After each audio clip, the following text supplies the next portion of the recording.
Bachelor of Hotel Management లో university first rank, second rank, third rank. Sun International, Visakhapatnam, Hyderabad. పనితీరు ఏ రకంగా ఉంటుందనేది మళ్ళీ ఒకసారి ప్రూవ్ చేసుకున్నారు. గతంలో మేము ప్రత్యక్షంగా చూసాం.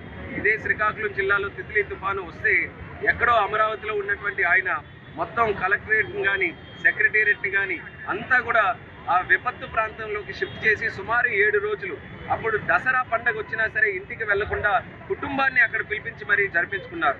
అదే రకంగా విజయవాడలో అక్కడ ఉన్నటువంటి వర్షాలు విలయతాండవం చేస్తుంటే అక్కడ ప్రజలు కలుగుతున్నటువంటి ఇబ్బందులు చూసి ఆయన ప్రతి ఒక్క ఇంటికి కూడా వెళ్ళాలని బోట్ల మీద తిరుగుతూ రాత్రిపూట 3-4 వరకు కూడా ప్రజల మధ్యలో ఉంటూ వాళ్ళకి భరోసా ఇస్తూ ఇంత చక్కగా పనిచేస్తుంటే ఈరోజు ఉన్నటువంటి ప్రతిపక్ష హోదాలో ఉన్నటువంటి వారందరూ కూడా ఈ రకంగా దుమ్మెత్తిపోయడం, లేకపోతే ఫేక్ ప్రాపగాండా క్రియేట్ చేయడం, లేనివి సృష్టించి అబద్ధాల ప్రాపగాండా ఈరోజు ప్రచారం చేస్తూ ఏదో వర్షాల వల్ల రాజకీయ లబ్ధి పొందాలని చూస్తున్నారే, అది గతంలో ఎప్పుడూ కూడా ఏ ఒక్కరు కూడా చేయనటువంటి విధంగా ఘోరంగా ఈరోజు వీళ్ళందరూ కూడా ప్రవర్తిస్తున్నారు.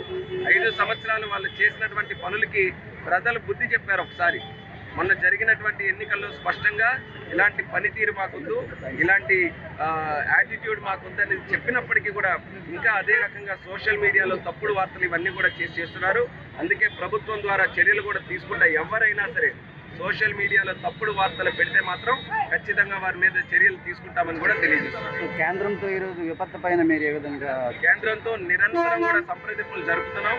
మొట్టమొదటి రోజు నుంచి కూడా చంద్రబాబు నాయుడు గారితో ప్రైమ్ మినిస్టర్ గారు, హోమ్ మినిస్టర్ గారు, అధికారులు అందరూ కూడా టచ్లో ఉంటూ ఎప్పుడు ఏ అవసరాలకి వాళ్ళకి కావాలన్నా సరే ఎన్డీఆర్ఎఫ్ టీమ్స్ కానీ, లేకపోతే హెలికాప్టర్స్ కానీ, లేకపోతే ఇతరత్ర కార్యక్రమాల్లో సహాయ సహకారాలు కానీ అన్నీ కూడా చేయడం జరుగుతుంది. అలాగే ఇప్పుడు వాటర్ కూడా కొంచెం రిసీడ్ అవుతుంది కాబట్టి స్పెషల్గా డ్యామేజ్ ఇన్స్పెక్షన్ కోసం స్పెషల్ ఇంటర్ మినిస్టరియల్ టీమ్స్ను కూడా కేంద్ర ప్రభుత్వం తయారు చేసి వాళ్ళను కూడా రాష్ట్రానికి పంపించబోతుంది. ఎప్పుడైతే ఈ అన్ని కూడా ఇన్స్పెక్షన్ కూడా అవుతుందో ఎంత డ్యామేజ్ జరిగింది, ఎంతవరకు నిధులు అవసరం ఉంటుంది, ఇవన్నీ కూడా రానున్న రోజుల్లో నిర్ధారితం అవుతాయి. కాబట్టి ఒక ప్రొసీజర్ పరంగా ప్రతి ఒక్క కార్యక్రమంలో కూడా సెంటర్ తాలూకు సపోర్ట్ అన్నీ కూడా వస్తుంది.